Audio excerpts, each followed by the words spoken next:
Understanding compassion can be complicated because there are so many different perspectives, assumptions, and historical developments of what compassion is. It has become the subject of many debates to accurately or simply describe it. I, for example, look to my God's willingness to spare the city of Nineveh as the ultimate example of compassion, while the Japanese place a larger emphasis on body language to exert compassion, while Germany believes it's more compassionate to accept the dark truths of the world. Compassion is one of the most powerful experiences, if one wishes to seek it out. It can turn a downtrodden mood into a feeling of warmth and gratitude, and inspire a likewise reaction in others. To understand what exactly compassion is, it's important to know that it's very different from empathy and sympathy, though those two are important parts of it. Empathy is feeling the loss over one's suffering, while compassion is making actions to ease the suffering at one's own expense. Though it is interesting to read about and listen to so many different perspectives on what compassion is to others. Aristotle's "We would not have compassion for an emperor who has lost a shipment of lark's tongues he ordered for his party" on page 4 of Compassion by Paul Gilbert comes to mind. To touch on Aristotle's point, the idea that compassion has a sense of deserving. While I can say it's hard to feel compassion or even sympathy towards a corrupt, vile person getting their comeuppance, I wouldn't say that compassion is a deserving kind of quality. Being compassionate towards a person is inherently selfless, offering to ease someone else's suffering for no reward, and usually at the expense of the helper. Do you think sometimes we show too much compassion? If the compassion is real, no, it's not too much. Compassion means that you're having a strong feeling between you and that person that they have a need that you might be able to meet. And if you feel that their need is something you can meet, how can you say no? But if there's someone that you want to help and they haven't asked, maybe you're imposing your needs on them. So true compassion is when you respond to an invitation for help. Sometimes it's not a verbal thing. Sometimes it's somebody stumbling along that needs a strong shoulder to help them get down to their house. Or maybe you need to reach out and take the keys away from somebody that's going to drive home and they're drunk and falling down. And they can be as mad as can be, but taking the keys away and suffering the verbal abuse when you do it and keeping them from crashing and killing themselves or someone else, that's compassion.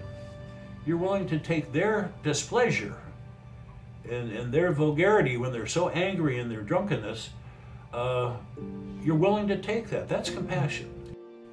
Can you tell me a story of a time you offered compassion to someone? When I offered compassion? When I was recovering from the Guillain-Barré, I spent the next year, once I was able to get out and walk, working for a local Baptist church that ran a senior citizen outreach program. And I was, you might say, a companion or a host on a local bus that would pick up senior citizens and take them to doctor's appointments or grocery shopping or to visit with friends or to run errands. We had a driver and I was the greeter. I would open the door for the people and help them in. And then I would use a little step stool to pull myself in. It was quite difficult, but it turned out it was good therapy. I met a lot of very, very wonderful older people. At that time, I was 27 years old. Some of the people I met, I will never ever forget. These were needy people. They were older. They were from a poverty area. One person I helped take care of, both with the bus and kind of as a sideline. He became a bit of a friend to my family and myself. His name was Billy. He had been in his youth a big band member. He had been with the Jimmy Dorsey band at one time. He was a trumpet player, and he was now in his 80s.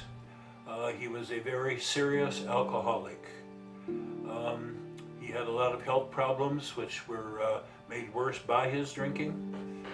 He had several local women in the community that were his age that kind of would look in on him and take care of him and try to find the bottles he had stashed and take them away. And he would always find a new place to hide them. He was very totally alone. He had just those local friends, but his family, pretty much he never married, didn't have children or a family. He was pretty much alone. My family and I kind of adopted him. Of course, on the bus rides, we would take him to his doctors and we would take him grocery shopping, help him carry his things into his little apartment. But he was so lonely that at Christmas time, we made sure that we were able to include him in different family things. We would have him over for dinner. We went to a carol sing with him. And I spent many afternoons and evenings with him talking about his older, his previous days when he was in the big band, touring all over the country. He was a very sad person. He regretted and was ashamed of being an alcoholic, and he just couldn't stop. He would try and then he would fail and he would feel bad. I spent a lot of time talking with him, trying to console him when he was really down, trying to give him a pep talk to get him up.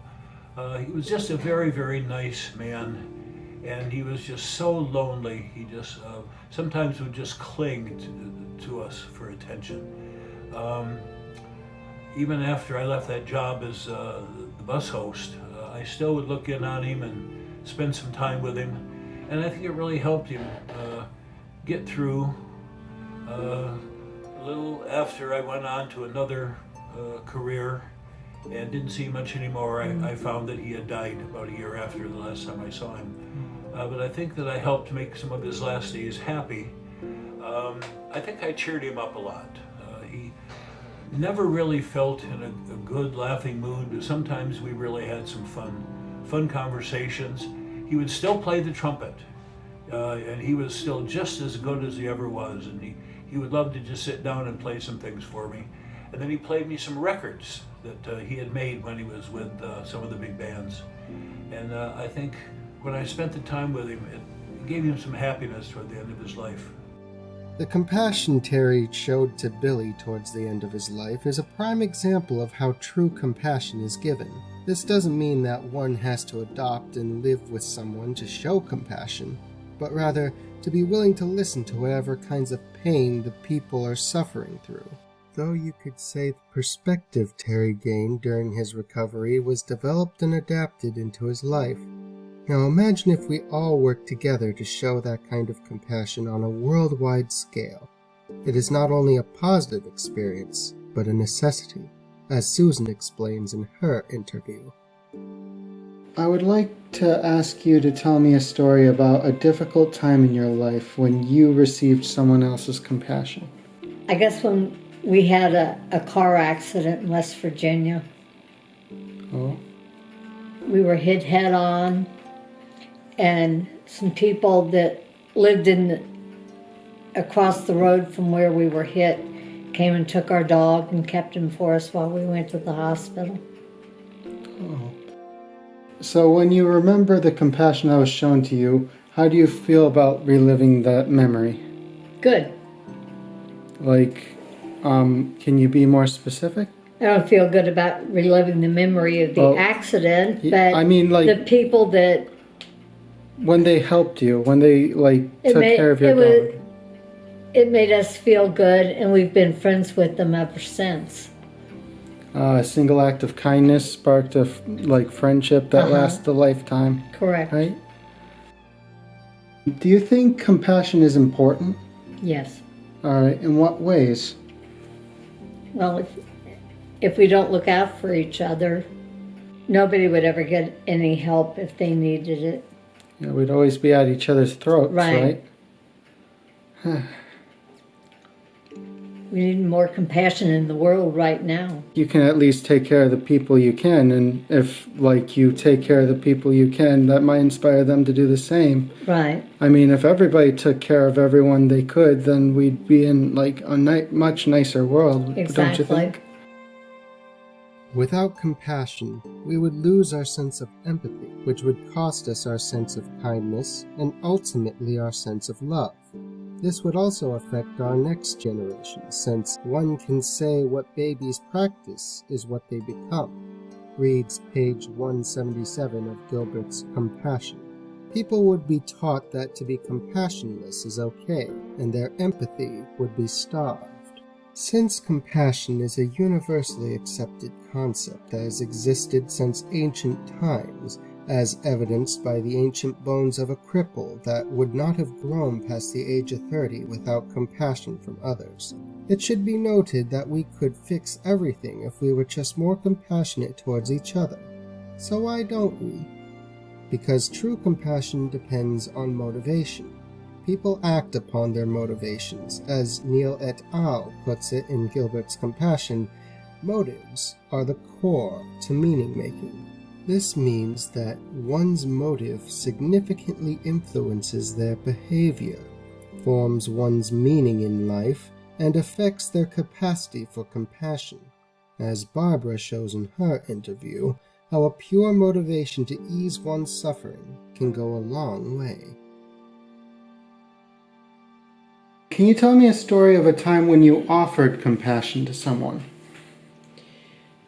Well, on the way to work, I pass many times, almost every morning, a homeless man that will sit on the bench with all his belongings, and I was thinking, how would one come to the point that will be homeless on the street? And I felt very sorry for him that he has such a difficult life, and I would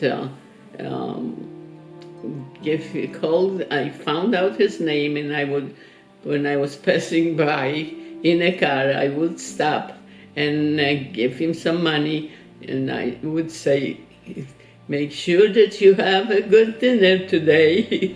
And he was very happy and smiling and very grateful for helping. I was happy that I could help him. I could see the difference you could make in a person when they need help and you help them.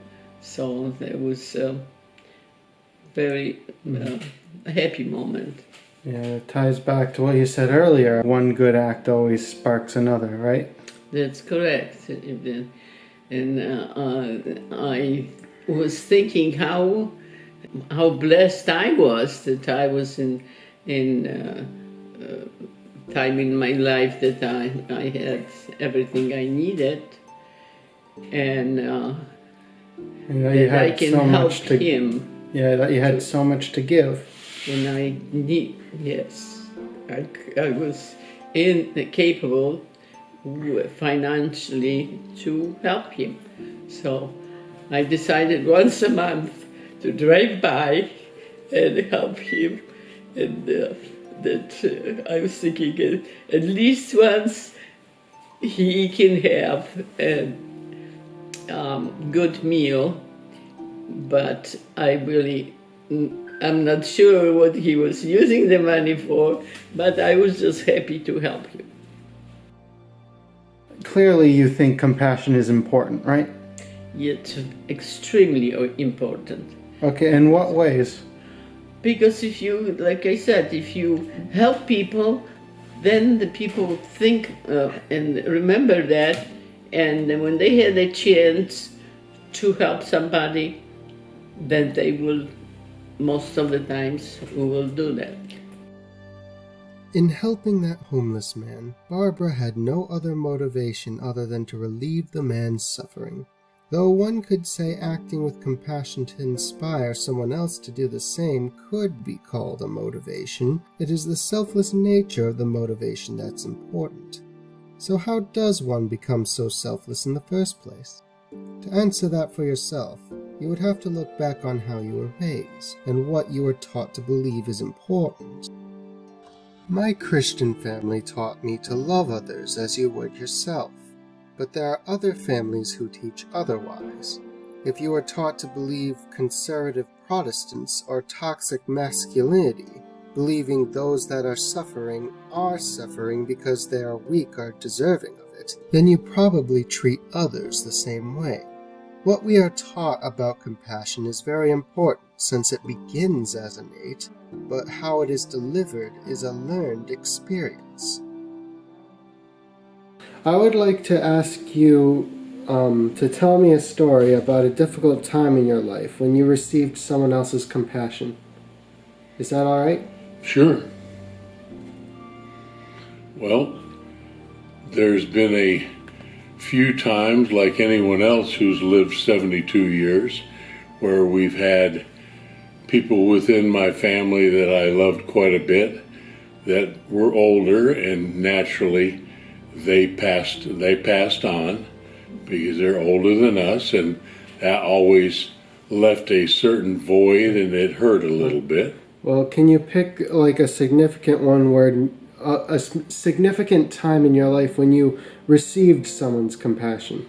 I suppose there's been times when I've had occasion to have rough times within my employment as a law enforcement officer.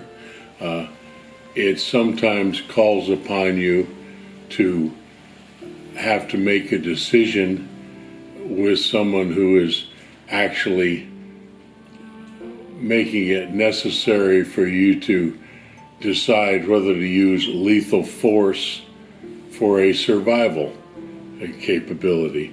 When someone makes it clear to you as a law enforcement officer that their intention may be to hurt you or your fellow officer, or perhaps end your life, you have to decide if your response is such that I need to do this. When I have had to do things like that in my life as a law enforcement officer, I've had fellow officers and family members come to me for as a matter to support and to help you through give it? me their support and their compassion at that time.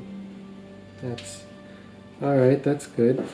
When do you remember when you remember the compassion that was shown to you? Like, can you remember any specific time where like that compassion really like helped you? Well, like I said, when or is there just too many to pick from? No, but there's at least on perhaps 3 different occasions, any one of them, when I've had to respond beyond what an individual would choose to do, a good Christian, and that is to have to actually injure someone so that they may not continue to hurt other people or myself. It's been necessary as a federal agent, and during those times, I've had individuals come and discuss it with me and give me their support and their love, and that has been a very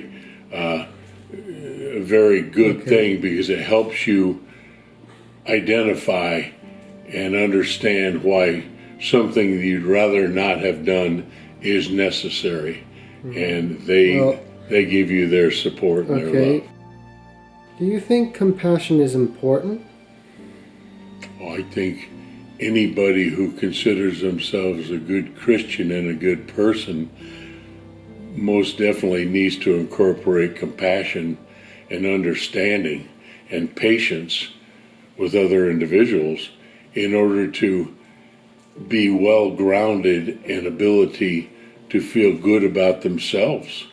If you don't do these very important things like compassion and caring, then sooner or later you wonder what kind of person you are. So yes, I think it's important. Do you think that's when people that live all on their own and like don't really interact much with the outside and just have like everything they need and don't need to rely on everyone usually end up so miserable because they don't have the capacity for compassion? Well, like you just said, they live alone. And you just said they have everything they need. Well, they think they have everything they need. Yeah. But truthfully, if you don't have other people, you don't have to be a people person and be around people every day and join this club or go over here to this team. But in truth, like yourself, if you during the day walked only at night and didn't go by people to say hello and interact, however briefly, I think you would find a certain feeling of solitude and loneliness that you don't have because you do interact with people. You don't have to be right on top of them, but it's very important. I think a lot of these people, some of them have a lot more money than you or I, but they'll never be as happy as we are because they're not fortunate enough to have their aunt or their uncle or their brother. Paul's time in the police force might have taught him that there was no room for compassion in life or death scenarios, but he kept his sense of compassion from the compassion that was shown to him by his family and friends. If he didn't have those interactions throughout his life, he very well could have lost what compassion he had for others and for himself. Each of these people agree that genuine compassion is an important thing to have, yet they each had different perspectives about giving compassion, and those influenced their outlooks on life. Paul believed compassion comes from the community you surround yourself with, and that kept him loving even after the most difficult of decisions. Barbara believed compassion required pure motivation, which reinforced her idea that this world would be much better if everyone showed it. Susan believed compassion to be a necessity, that the world would destroy itself without it.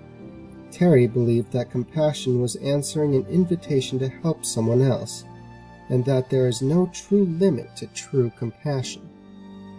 I feel there is a little bit of truth in each, though to me, compassion has always been about helping those who need it, even if it costs you. The main concept that makes compassion pure is an altruistic love you're willing to hold for anyone. Do unto others as you would have done unto you. That is the second Bible verse I live by, and I feel it's the perspective that causes the most compassion, because it asks you to have empathy and imagine yourself in someone else's place, and then asks for your involvement to ease their suffering. If this class I've been taking has taught me anything, it's that there's never enough compassion in the world, and perhaps with these different perspectives in mind, we can work to make it brighter for everyone. I am Samuel Moore, and this has been The Many Perspectives of Compassion. The music you are hearing was composed by Christopher Larkin. The quotes you heard came from the book Compassion: Concepts, Research, and Applications by Paul Gilbert. The recordings I made were made with ScreenPal, and this video was edited on Movavi. Thank you for listening.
Is there a time you or someone else needed compassion and didn't receive it?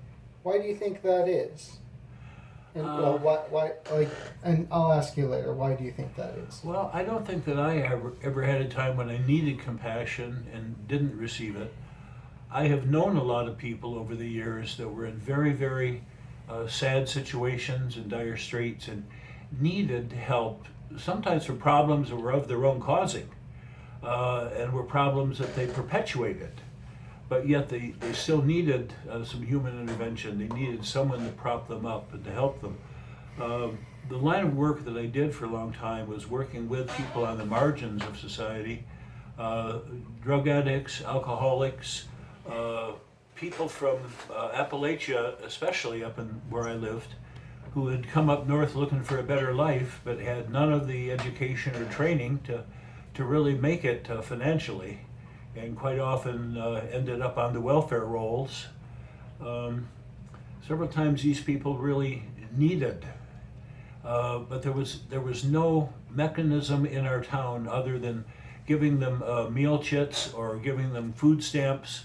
There really wasn't anyone, there wasn't family. They were from a group that wasn't widely represented in the area where they lived, so they weren't like folks from back home that they could rely on. A lot of these people were just kind of drifters.